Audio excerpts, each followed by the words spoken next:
This is one short gospel account or gospel story that is, sometimes I say, why is it that it has to be cut in this manner? Why is it that they call it pericope? That why is it has to be this? That it speaks only of Herod and his perplexities, his doubts, and his disturbance. Nothing is said about what Jesus said, nothing about how disciples reacted. It's all about Herod. And then when you say, this is talking about what God's message and what the person of Christ brings a person or offers a person. That to Herod there is perplexities, there are questions, there are doubts, but that made him want to see Christ. This is gospel. This is good news that in life, it's true, God speaks to our consciences. And when there are times that we are disturbed, doubtful, perplexed, then we say, God has perhaps something to say to us. We are afraid, what else? No? Then perhaps God has something to offer us.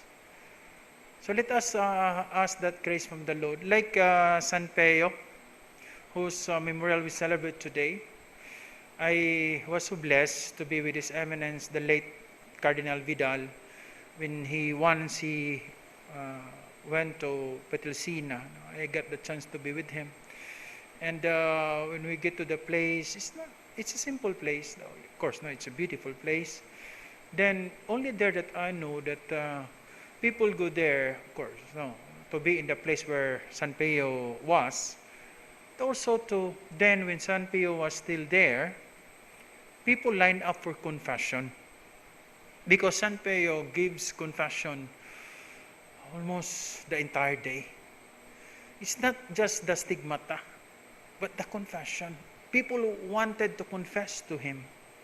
You know how long the line is? How long the line is for confession? You want to go there for confession? You have your schedule today?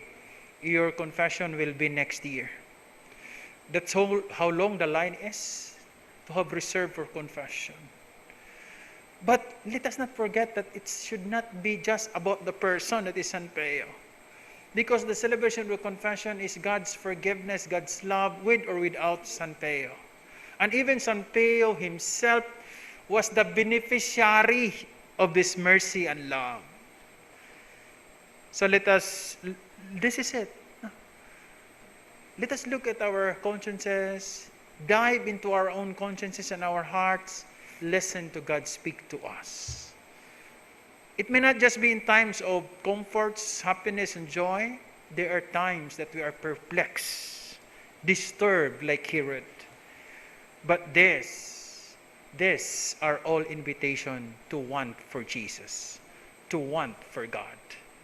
So as we continue this Eucharistic celebration, let us ask that grace from the Lord. Lord, please, I have my heart, my conscience open for you.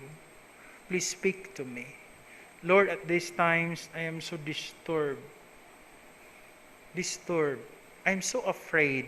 Lord, bring me where you are. Let us ask that grace from the Lord to bring us where He is and to make ourselves, to make us channel, instruments of God, bringing others closer and closer to Him.